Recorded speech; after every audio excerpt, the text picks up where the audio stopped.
और भी कुछ अंधविश्वास हैं जो लोगों के जिंदगी में आ गया।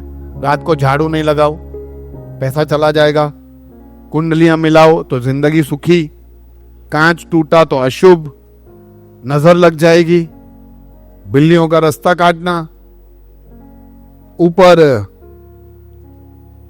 लगे क्रिसमस के दिन सॉक्स बांध के आओ तो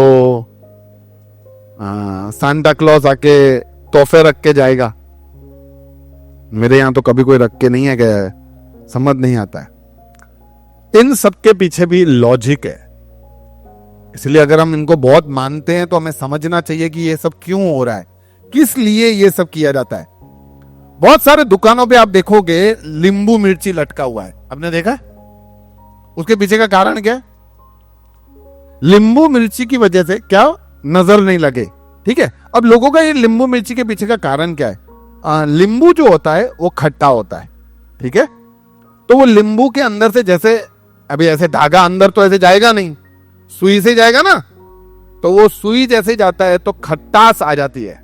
तो वो खट्टास जैसे आ जाती है ना, फिर वो मिर्ची में से भी पास करते हैं तो वही खट्टास उनमें भी आ जाती है। तो नींबू के अंदर होता है साइट्रिक एसिड जो खट्टापन लेके आता है, वो धागे में भी लग जाता है। तो ये खट्टापन मच्छरों को, जीव जंतुओं को, चींटियों को थोड़ा दूर रखता है। तो लोग ये लगाना शुरू कर दिए, हाँ देश अभी देखो चींटियां वीटियां चली गई, अभी सब पैसा आएगा। तो ये प्रथा तब इसीलिए बनाई गई थी, सब चींटियां वीटियां सब जाए, खट्टेपन। और लोगों ने आज उसको एक अंधविश्वास की तरह से ले लिया है कि नहीं हमें लेना है। कोई गुजर जाए, हम वहां से होके आए हैं तो स्नान करना जरूरी है। क्यों? लोग सोचते थे नहीं, कोई मुर्दे को देख के आए हो, तुमने मुर्दे को छुआ है, मुर्दे को कांदा दिया है, तो तुम्हें स्नान करना जरूरी है, ये अशुभ हो गए हो, तुम अशुद्ध हो गए हो। अरे कैसे? एक्चुअली उसके कारण पीछे ये था कि जब हम ऐसी जगहों पे जाते हैं जहां पे मृतक व्यक्ति होता है, तो मृतक व्यक्ति जो होता है उसका बॉडी काम करना बहुत टाइम पहले बंद कर दिया है।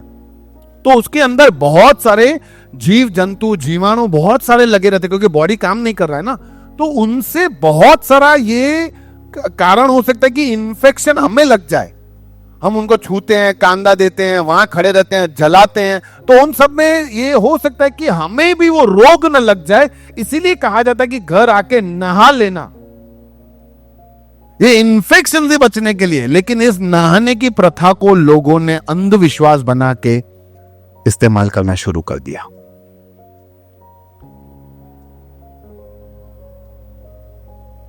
बहुत सारे लोग ऐसे सोचते हैं कि घर के जब भी कुछ एग्जाम देने जाओ या कोई अच्छे काम करने के लिए जाओ तो चीनी और दही चीनी खा के जाओ। क्यों? अभी उसके या गुड़ खिला के बेचते थे। अभी उसके पीछे क्या होता है, कभी जब भी आप कुछ करने जाते हो ना, तो जनरली लोग थोड़े प्रेशर में होते हैं, थोड़े टेंशन में होते हैं, स्ट्रेस होता है। और पेट में कभी भी आप देखो कुछ ऐसा काम करने के लिए जा रहे हो, समझो इंटरव्यू के लिए जा रहे हो, कहीं नौकरी के लिए बात करने जा रहे हो, तो पेट में गुड़ गुड़ गुड़ गुड़। बच्चों को ज्यादातर वो एग्जाम में वो पेट में होता है। पर जब वो दही का पूरा, पहले के टाइम पे वो दही का पूरा कटोरा खा के जाते थे ना, तो दही ठंडा होता है, तो वो पेट में एकदम आराम दे देता है, शांति देता है। तो आराम से आपको वो पेट का तकलीफ नहीं होता है। देखो आज भी बहुत सारे लोग जब टेंशन में आ जाते हैं ना, उनको जल्दी वॉशरूम में जाना पड़ता है, बार बार वो टेंशन में आ जाते हैं। तो ये सब बचने के लिए लोग दही खा के जाते थे, मीठा खा के जाते थे। और आज ले ये दही खा के जा, पेपर अच्छा जाएगा। अरे भाई पढ़ा होगा तो ही अच्छा जाएगा, बस, और कोई कारण नहीं है। तो ये इस तरह से अंधविश्वासों में हम लोग घिर गए और हमने सही बातों को जाना नहीं, सीखा नहीं, इसीलिए हम फंस गए।